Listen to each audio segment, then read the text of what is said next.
వేకువ వాక్యం ఇది దైవ వాక్యం. వేకువ వాక్యం ఇది దైవ వాక్యం. వేకువ వాక్యం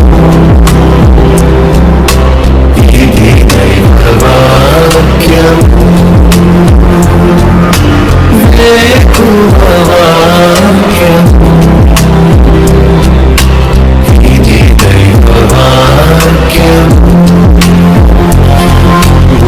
వేకువ వాక్యము వేకప్ వర్డ్ కొరకై ద్వితీయోపదేశకాండము 28వ అధ్యాయము 9వ వచనం.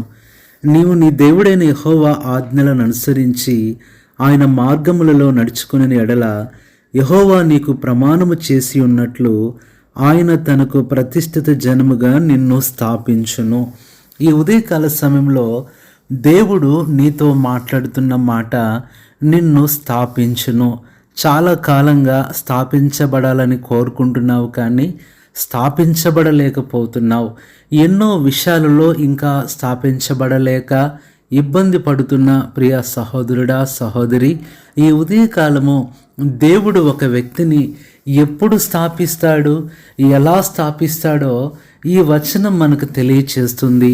ఇంతకాలము నీ జీవితము స్థాపించబడలేదేమో, ఆత్మీయంగా నువ్వు స్థాపించబడలేదేమో, ఉద్యోగ విషయంలో స్థాపించబడలేదేమో, కుటుంబ విషయంలో స్థాపించబడలేదేమో, చదువు విషయంలో స్థాపించబడలేదేమో, చాలామంది యవనస్తులు ఇంకా వివాహ విషయాల్లో స్థాపించబడలేదేమో, ఇంకా గర్భఫల విషయంలో స్థాపించబడలేని తల్లులుగా మరి ఉంటున్నారేమో చాలామంది.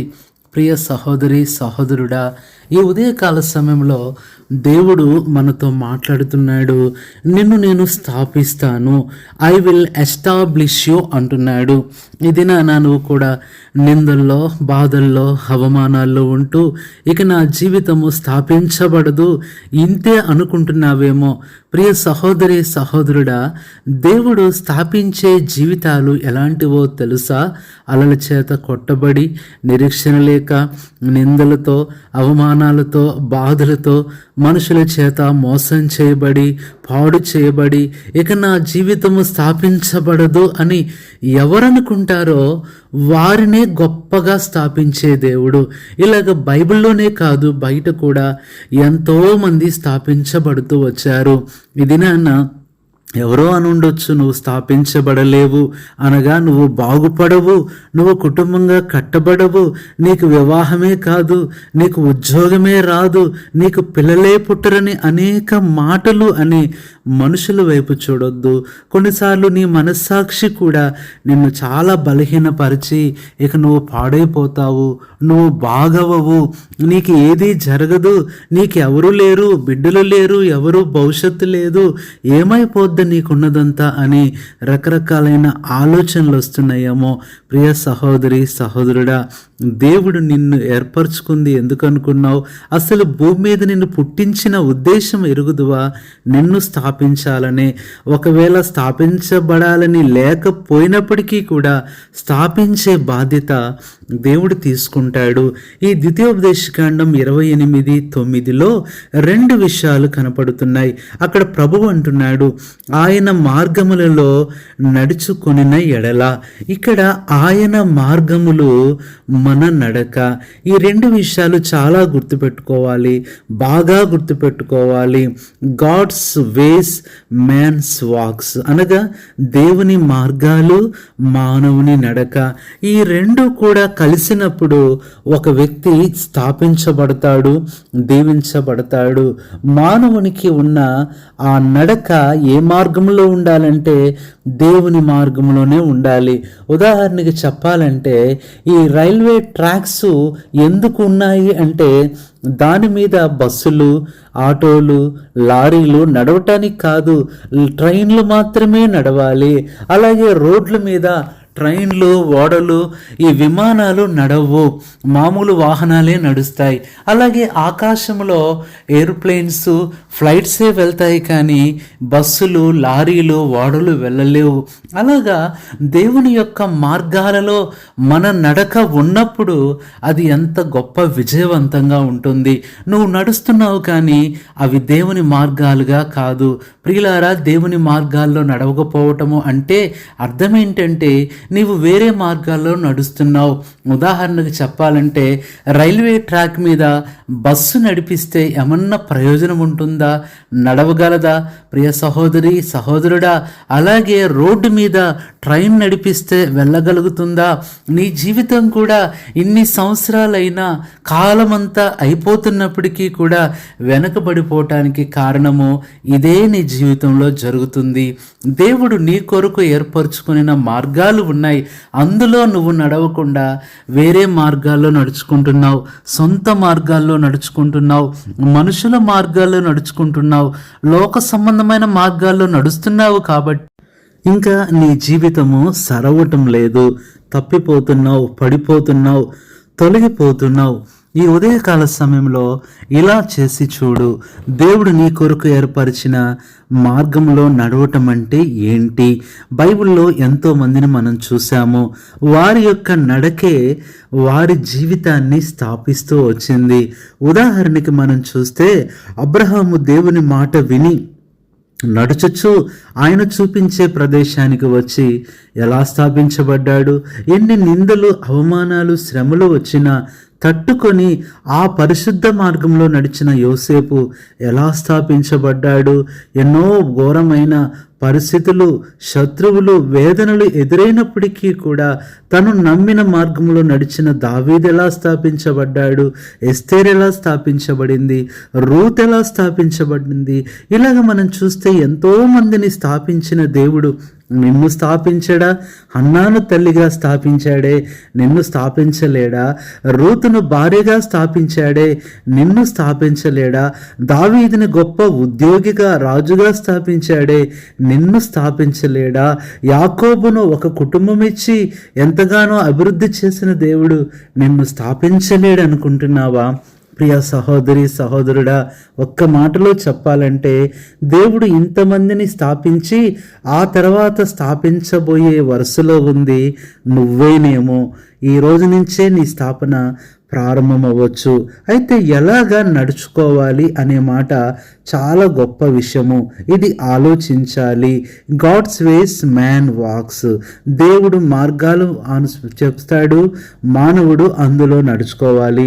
ఎలా నడుచుకోవాలి? ఎలాంటి నడక దేవుడు కోరుతున్నాడు అంటే పరిశుద్ధ గ్రంథం బైబిల్లో నుంచి మనం చూస్తే మొట్టమొదటిగా ఆదికాండం 17:1 నా సన్నిధిలో నడుచుచు నిందారహితుడవై ఉండుము. దేవుడు కోరుకునే నడక నిందారహితమైన నడక. చాలాసార్లు ప్రియులారా, నిందారహితమైన నడక అంటే నిందలు రావని కాదు. నిందలు ఎన్నో వస్తాయి, అవమానాలు వస్తాయి, నువ్వు చేయని వాటికి నిన్ను అంటారు. అయినా వాటన్నిటినీ తట్టుకొని నువ్వు నడిచినప్పుడు, నమ్మకంగా ఉన్నప్పుడు ఆ నిందలన్నీ కూడా తొలగిపోతాయి. ఇది నిందారహితమైన నడక. నువ్వు ఇలా నడుచుకోవాలి. ఎవరో ఏదో అంటున్నారని చెప్పని నీ నడకను, నీ మంచితనాన్ని నువ్వు మార్చుకోవాల్సిన పని లేదు. నీ చుట్టూ మంచి వాళ్ళు లేరని నువ్వు చెడ్డవాడిగా అవ్వాల్సిన అవసరం అంతకంటే లేదు. రెండవది చూసినట్లయితే ఎలాంటి నడక దేవుడు కోరుకుంటున్నాడు? 119వ కీర్తన 1వ నిర్దోషముగా నడుచుకుని వారు ధన్యులు. రెండవది నిర్దోషమైన నడక. చాలా మంది వారు నడుచుకుంటూ ఉన్నప్పుడు ఇతరులను తిట్టందే వారికి ఆ దినం గడవదు. ఇతరుల గురించి కామెంట్ చేయందే వారు సంతోషించలేరు. ఇతరులను బాధ పెట్టందే వారికి నిద్ర పట్టదు. ఇలా ఎంతో మంది ఉంటారు. కానీ వారి విషయం మనం పక్కన పెట్టేసి మన నడకలో ఎలాంటి దోషం కనపడకుండా నిర్దోషముగా నడుచుకోవాలి. ఇది రెండవది.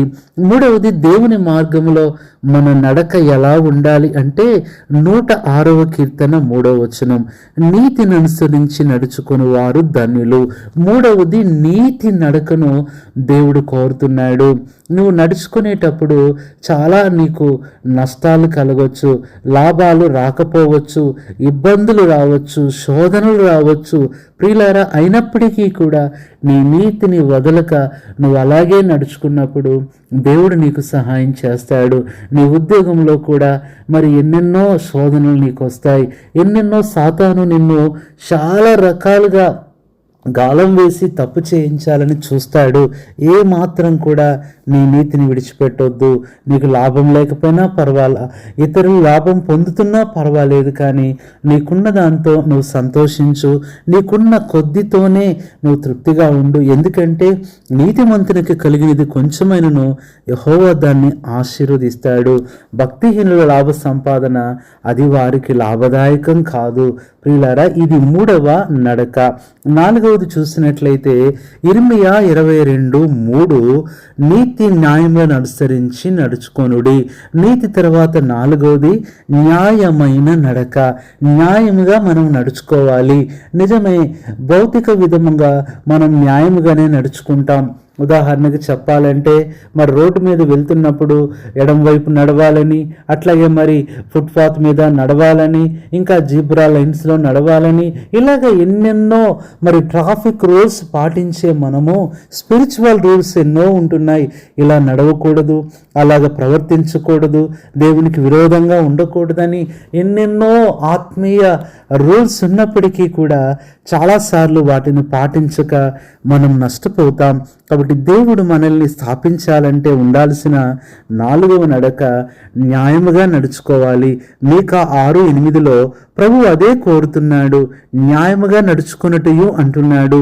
5వది చూసినట్లయితే లూకాసు వార్త 1:6లో అక్కడ మనం చూసినట్లయితే అక్కడ మరి జకర్యా ఎలిజబెత్ వారు న్యాయ విధుల చొప్పునను నిరపరాధులుగా నడుచుకొనుచు.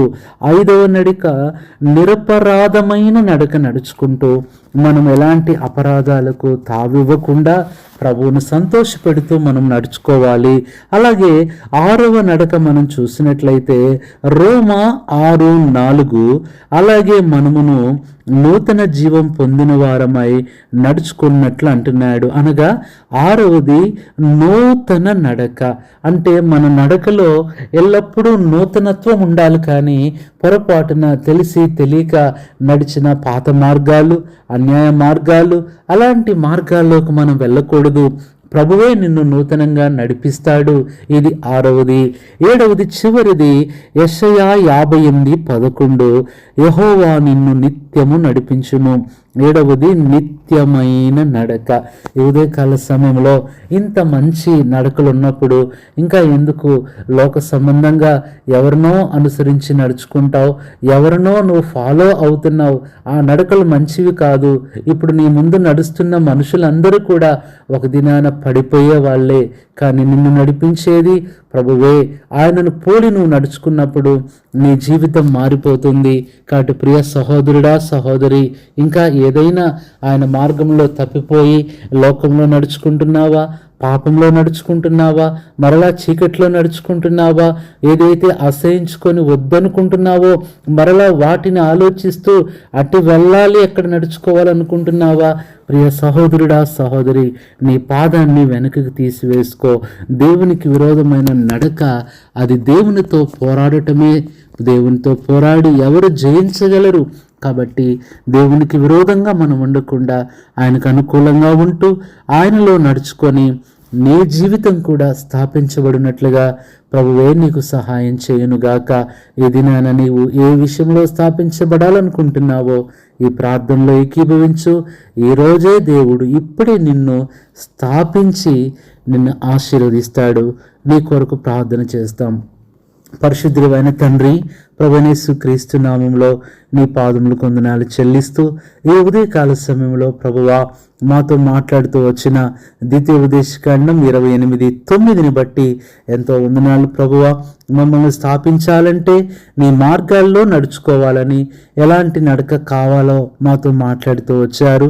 ఈరోజు స్థాపించబడలేక సంవత్సరాలు గడిచిపోతూ బలహీనతల చేత, అనారోగ్యాల చేత, అవమానాల చేత, ఇబ్బందుల చేత, ఓటముల చేత బాధపడుతున్న మా ప్రియులందరి కొరకు నేను నీ సన్నిధిలో ప్రార్థిస్తున్నాను ప్రభువా.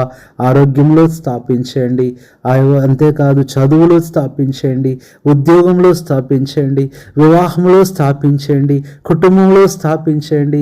ఏ విషయంలో స్థాపించబడాలని కోరుకుంటున్నారో మా బిడ్డలు అలాగూ స్థాపించబడి ప్రభువా నీ కొరకు జీవించినట్లుగా సహాయపడుతూ రమ్మని, వారి వారి సమస్యలు చెప్పుకోలేనివి కూడా ఎన్నో ఉంటాయి, ఇప్పుడే వాటన్నిటిని కొట్టివేసి వారిని విజయవంతంగా స్థాపించి మహిమను పొందమని మా ప్రభువైన యేసుక్రీస్తు నామములో ప్రార్థిస్తున్నాము తండ్రి, ఆమేన్. మన తండ్రి అయిన దేవుని ప్రేమ, మన ప్రభువైన యేసుక్రీస్తు కృప, పరిశుద్ధాత్మన్యోన్య సహవాసం మీ అందరికీ సదాకాలము తోడై ఉండి మిమ్మల్ని ఆత్మీయంగా స్థాపించి ఆశీర్వదించునుగాక, ఆమేన్. దార్చుటకు కన్నీటినంతటిని తుడుచుటకు దినమంతా సిద్ధపరచుటకు దైవ చిత్తం గ్రహించుటకు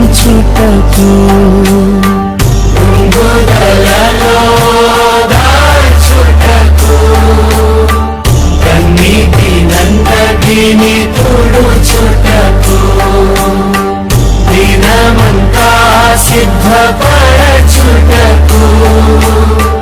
దైవ చిత్తం గ్రహించుటకు వేకువ వాక్యము, ఇది దైవ వాక్యము. వేకువ వాక్యము,